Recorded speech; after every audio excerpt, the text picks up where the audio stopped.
Hello everyone and welcome back to our Football Manager 2017 experiment, Newport County Russian Takeover. This is episode number 8 and we will be concluding within this episode our 4th season in League 2, and as you can see, Newport County NA topping the table and looking likely that they're going to be in League 1 next season.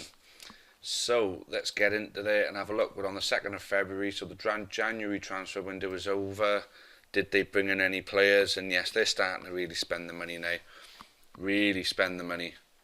So Richie O'Donnell from Blackburn, Stephen Gleeson from Birmingham, Nathaniel Knight Percival, it's a good sign that, 62k from Sheffield United. And look at this, they spent 1.4 million on Pedro Chirivella and Jermaine Anderson from Peterborough for 2.9 million, looking to pay 3.6 now.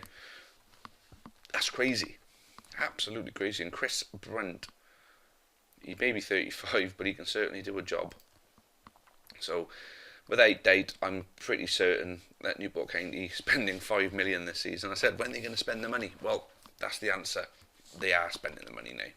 Danny Rutherford, whoever he is, a regen, moved on to Bristol City for 210k with a view to so they've made a little bit back as well. So, yeah, that's all good.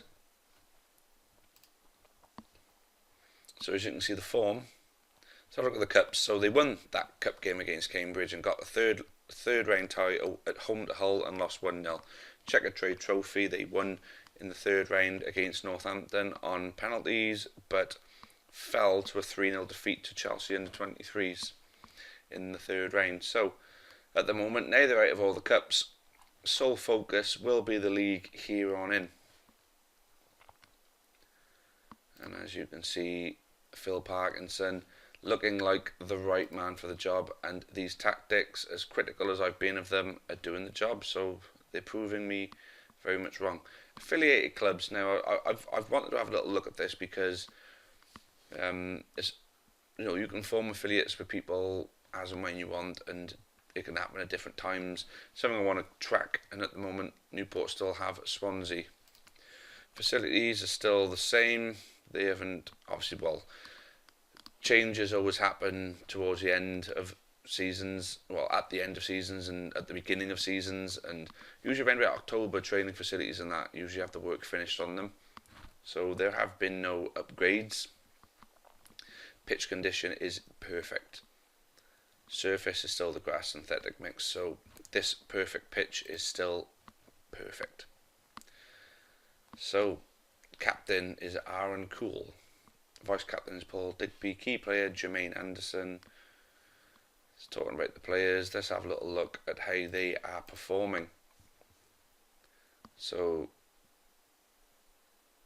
there we go. As you can see, where is that Chirivella? He's played 2 and not played too well, but that doesn't matter. At the end of the day, look, Oscar Threlgeld is banging away with a 7.12. So we've got a few players who are playing over a 7. Ashley Fletcher with 17 goals now. So the goal charts are as so. The assists charts are as so. Joe Mason making more assists. How do they rank in League 2 with the current players? So, goals. So Ashley Fletcher with 11, 23 goals away from the top. Assists. So Mason and his assists have been mainly in cup competitions, not the league. So they haven't got one that's setting up an awful lot of goals. So with the goalkeeping, clean sheets, Jack Alnwick is now 4th with 9 clean sheets. So there we have it. Newport County are topping League 2 with 17 games left in the season. So my bet is that Newport County will go up as champions. 4 points clear of Luton, 5 points clear of Bradford, and 5 points clear of Colchester, who are all the playoff hopefuls there. So looking good, guys, looking good. How about we conclude this season and see where the county end up? I'll take you there. Okay then guys, we're on the 31st of May, and as you can see, a big twist in the tale. Newport County didn't finish in the top 3 after all. A real sort of slip in form, maybe. Well, they managed to beat Bristol Rovers in the semi-final, but they've got Barnet in the final, and it's yet to be played. Well,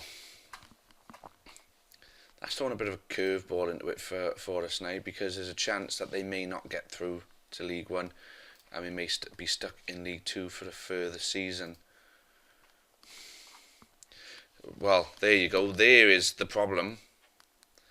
Pretty much as soon as we left it, they drew with Yeovil and went on a 1, 2, 3, 4, 5, 6, 7, 8, 9, 10 game without a win, losing 8. But they turned it round and won all those games, which meant they may not have even got into the playoffs.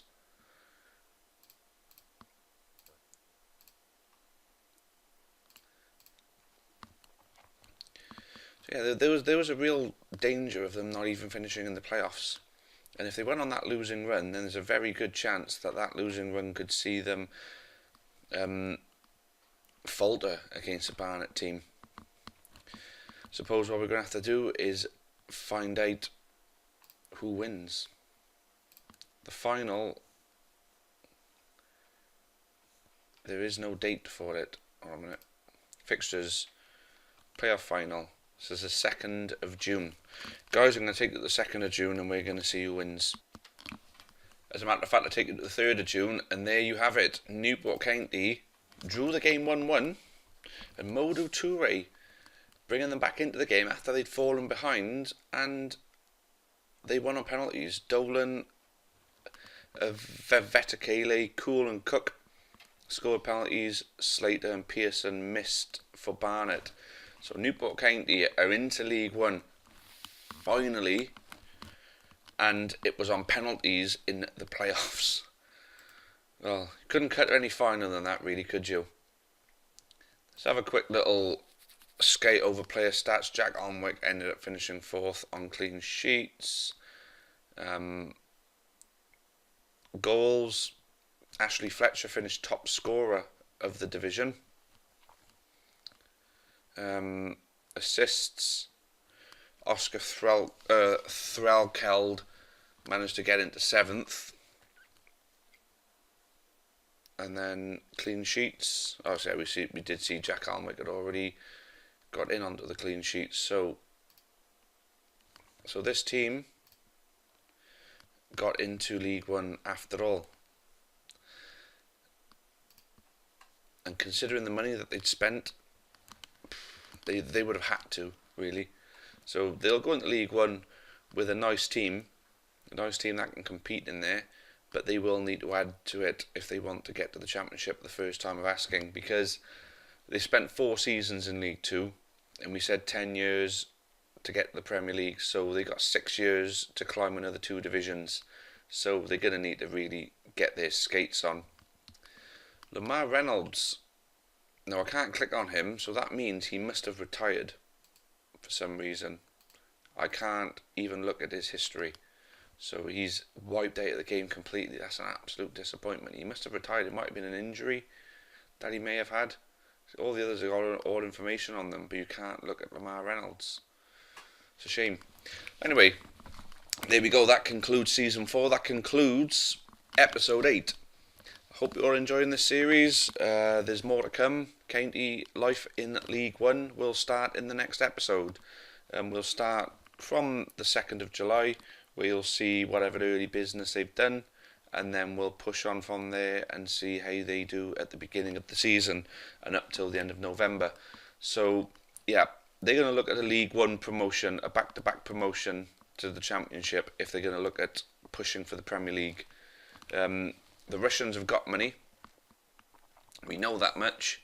Estimated value 62, so the money in the bank is going down. But, like I say, the Russians are still there, and they love the club, so they're going to be there for some time to come. So, are they going to make it to the Premier League within those 10 years? I'm saying it's pretty doubtful because of how long they spent in League 2. But the League 2 promotion could just about be the springboard that they need. So anyway, thanks all for watching again. I've been really enjoying doing this series. I will keep pushing it until the Premier League comes, and see where Newport County are in the Premier League. If they ever get there, of course, they still got to get to that Premier League. We'll see. We certainly will see. Thanks again for watching, and until next time, it's cheerio for now.